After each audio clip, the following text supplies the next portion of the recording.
L'ange Gabriel annonce la naissance de Jean le Baptiste. Alléluia, Alléluia. Viens, rameau de Jessé, étendard dressé à la face des nations. Délivre-nous, ne tarde plus. Alléluia. Évangile de Jésus-Christ selon saint Luc. Il y avait, au temps d'Hérode le Grand, roi de Judée, un prêtre du groupe d'Abia, nommé Zacharie. Sa femme aussi était descendante d'Aaron. Elle s'appelait Élisabeth. Ils étaient l'un et l'autre des justes devant Dieu. Ils suivaient tous les commandements et les préceptes du Seigneur de façon irréprochable.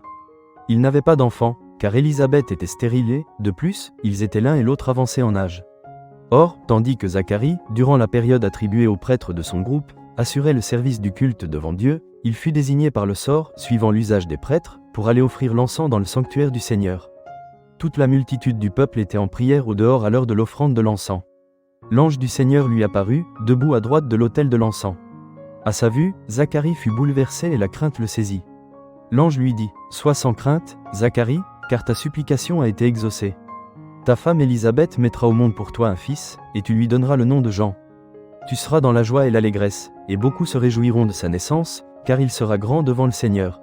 Il ne boira pas de vin ni de boisson forte, et il sera rempli d'Esprit Saint dès le ventre de sa mère. Il fera revenir de nombreux fils d'Israël.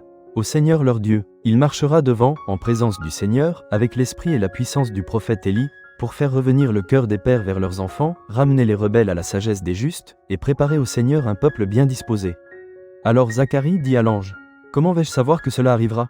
Moi, en effet, je suis un vieillard et ma femme est avancée en âge. » L'ange lui répondit : « Je suis Gabriel et je me tiens en présence de Dieu. J'ai été envoyé pour te parler et pour t'annoncer cette bonne nouvelle. Mais voici que tu seras réduit au silence et, jusqu'au jour où cela se réalisera, tu ne pourras plus parler, parce que tu n'as pas cru à mes paroles. Celles-ci s'accompliront en leur temps. » Le peuple attendait Zacharie et s'étonnait qu'il s'attarde dans le sanctuaire. Quand il sortit, il ne pouvait pas leur parler, et ils comprirent que, dans le sanctuaire, il avait eu une vision. Il leur faisait des signes et restait muet. Lorsqu'il eut achevé son temps de service liturgique, il repartit chez lui. Quelque temps plus tard, sa femme Élisabeth conçut un enfant. Pendant 5 mois, elle garda le secret. Elle se disait : « Voilà ce que le Seigneur a fait pour moi, en ces jours où il a posé son regard pour effacer ce qui était ma honte devant les hommes. » Acclamons la parole de Dieu.